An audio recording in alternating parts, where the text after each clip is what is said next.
Assalamualaikum warahmatullahi wabarakatuh. Perkenalkan nama saya Enes Rinaldi. Di sini saya sebagai asdos mata kuliah Informasi Ratifel. Mungkin teman-teman sebelumnya juga sudah tahu tentang saya. Saya juga sebagai asdos di mata kuliah Mesin Learning.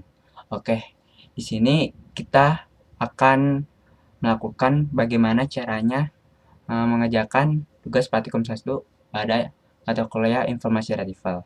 Pertama-tama saya akan menjelaskan tujuan dari praktikum ini. Yang pertama ada menerapkan tahapan preprocessing text yang meliputi scaffolding, cleaning berupa function removal, dan tokenisasi atau tokenization. Lalu menghitung dan menganalisis frekuensi kata, term frekuensi, serta memvisualisasikannya dengan grafik untuk membuktikan pola distribusi zip law. Lalu ketiga, memahami konsep dasar hukum Zipf-Law dalam pemrosesan bahasa alami. Nah, khususnya pada hubungan antara frekuensi kemunculan kata dan peringkatnya dalam sebuah korpus teks. Oke, di sini ada aturan pengerjaannya, yang mana teman-teman bebas menggunakan teks editor apapun sesuai kenyamanan teman-teman. Tapi di sini saya akan mengerjakan menggunakan Google Colab. Oke, di sini ada teknis pengumpulan tugasnya yang mana dikumpulkan di Elena dengan penamaan praktikum 1 untuk saat ini, terus nama kalian, NIM, dan favoritnya tentu IPNB. Dikumpulkan di Elena hanya berupa link dari file Google Colab-nya. Lalu pastikan link di bagian dalam keadaan view agar dapat dinilai dan diakses. Nah, untuk link datasetnya, teman-teman bisa download dulu pada link di bawah ini. Oke, selanjutnya mungkin bisa langsung saja ke bagian praktikumnya. Oke. Di sini kalau saya untuk mengelola datanya merupakan via upload. Jadi ketika rantainya terputus maka perlu menguploadnya lagi, atau teman-teman bisa melakukan datanya disimpan dulu ke dalam Google Drive.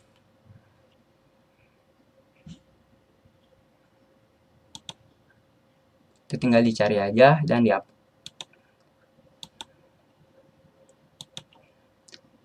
Sekali lagi, kalau kita menggunakan pakai cara ini, nanti kalau misalnya kita shutdown atau rantainya putus, kita perlu nguploadnya ulang.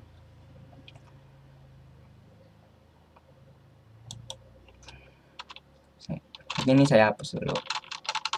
Nah, kalau sudah ke-upload, teman-teman bisa copy paste-nya langsung ke bagian sini aja.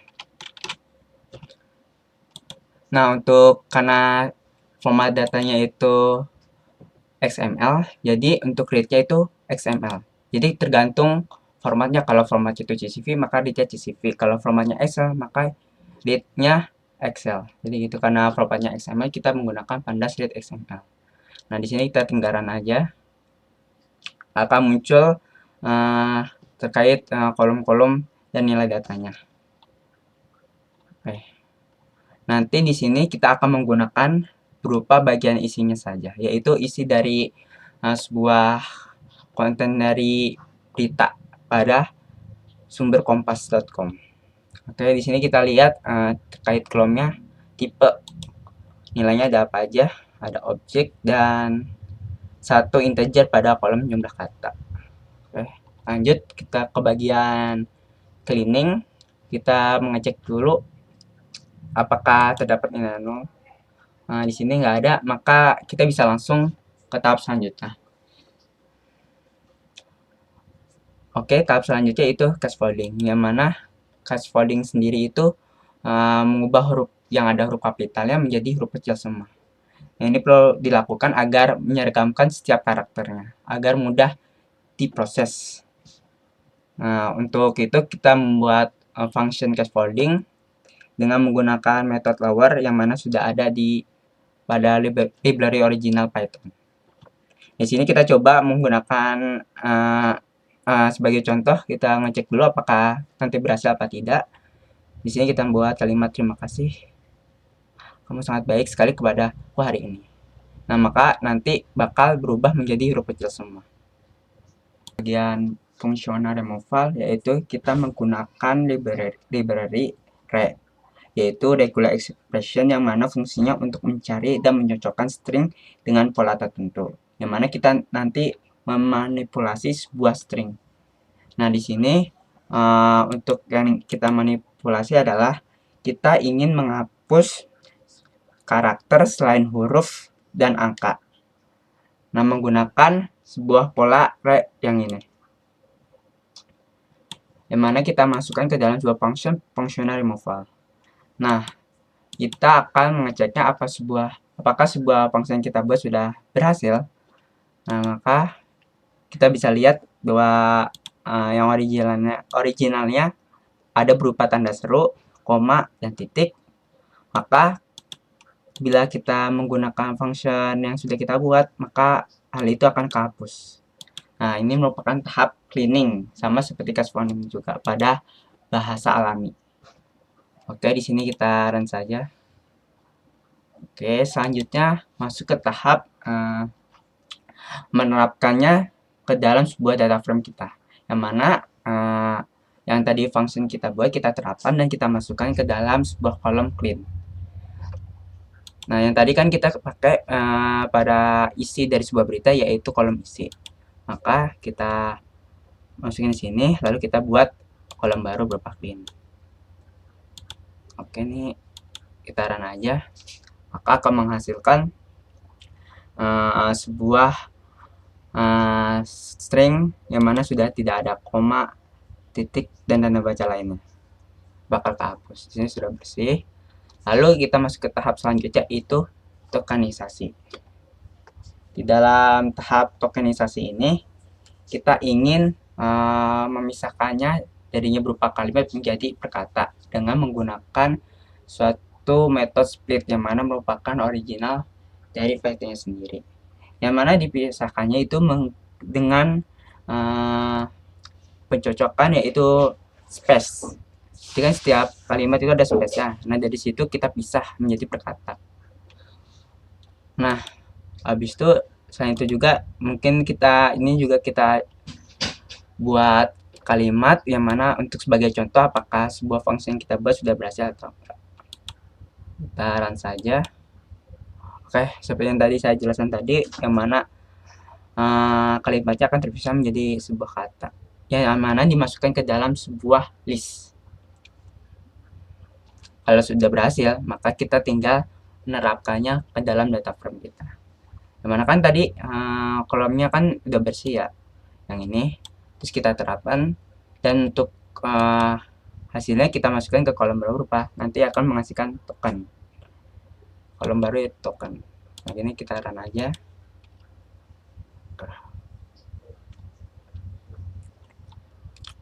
Oke, selanjutnya kita sudah masuk ke tahap melakukan perhitungan dalam sebuah kata yang sudah kita pisahkan menggunakan tokenisasi, yaitu menggunakan library collection dan function counter, yang mana sebelum itu kita masukkan dulu ke dalam sebuah list, lalu semua kata-katanya tadi yang ada di sini itu kita jadikan satu, kita kumpul menjadi satu agar kita dapat hitung.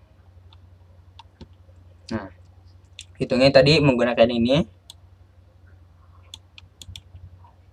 Kita ingin yang ditampilkan itu kolom term dan frekuensi. Term itu berupa katanya dan frekuensi itu berupa frekuensinya.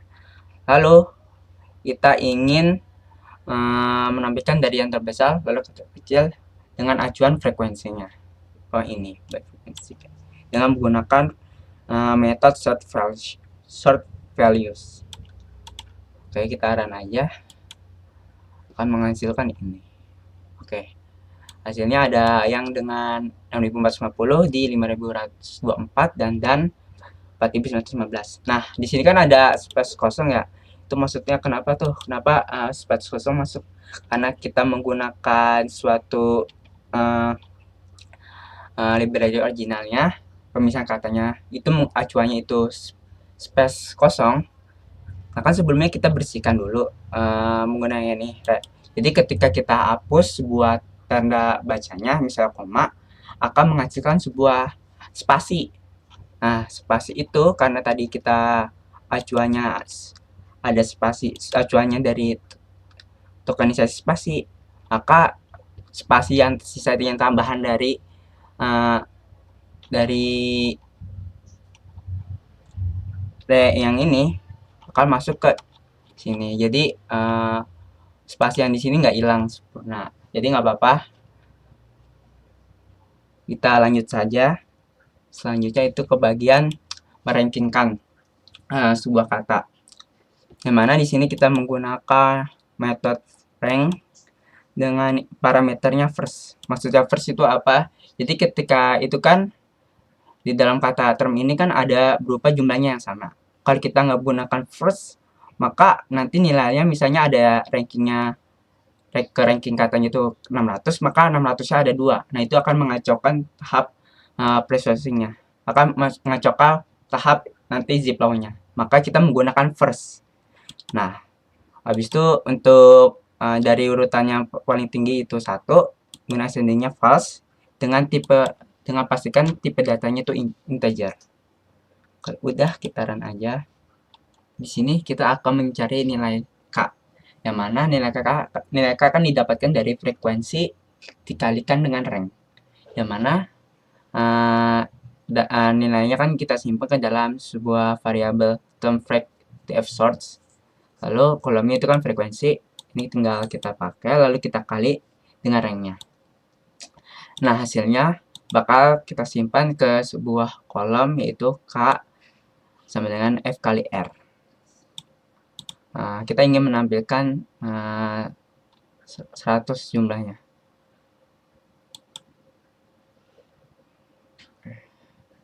Di sini akan outputnya berupa di sini kita sudah memiliki sebuah kolom term, frekuensi, rank, dan nilai K-nya.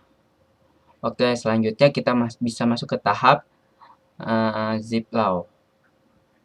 Oke, di sini tahap ini kita membutuhkan matplotlib sebagai visualisasinya. Lalu untuk sumbu Y-nya itu frekuensi dan sumbu X-nya itu rank. Nah, untuk ukurannya kita buat 10 sama 5. Untuk colornya ntar nanti berupa scatternya atau titik-titiknya itu red. Oke, ini di sini lanjut untuk itu kita menggunakan negatif juga agar mempermudah segaris yang ada pada matplotlibnya tadi. Kita run aja. Nah, di sini kita sudah membuktikan sendiri dari sebuah pola bahasa alami, yang mana bahasa alami sendiri itu pasti merujuk ke dalam visualisasi ini, hukum zip law, yang mana polanya itu garis lengkung dengan sudut seperti ini, lalu dilanjutnya ke sini. Nah, untuk nilai yang tinggi seperti ini biasanya merupakan sebuah kata yang tidak penting. Nah, biasanya ini tuh kita hapus menggunakan stop word. Yang biasanya kata-katanya itu kayak yang, di, ini, itu. Nah, itu kita hapus biasanya. Nah, makanya kita lihat di sini nih ada kata stop word itu kayak ini, yang, di, dan, ini. Tadi ada spasi ya yang kita dapatkan juga. Itu namanya kata yang tidak penting, yang mana perlu dihapus menggunakan stop word nanti. Lalu di bawah ini juga nggak penting, karena dengan frekuensi dan ranknya kecil, jadi kayak tidak diperlukan gitu. Nah, untuk yang diperlukan yang mungkin kalimatnya merupakan kalimat penting itu berada di daerah sini. Yang ini kita dari kata-kata yang berada di sini kita bisa mendapatkan sebuah insight gitu. Oke, berarti pembahasan praktikum kita kali ini sudah selesai. Mana teman-teman tadi potnya bisa di Elena dengan berupa link Google Colab-nya saja. Ya, pastikan untuk sudah dirantem ya, agar outputnya itu bisa langsung kelihatan. Nah, jika teman-teman nanti ada pertanyaan, bisa chat saya lewat Telegram yang nanti akan saya taruh linknya di deskripsi atau komen YouTube nanti. Gitu. Sekian dari saya. Wassalamualaikum warahmatullahi wabarakatuh. Semangat teman-teman untuk mengerjakannya.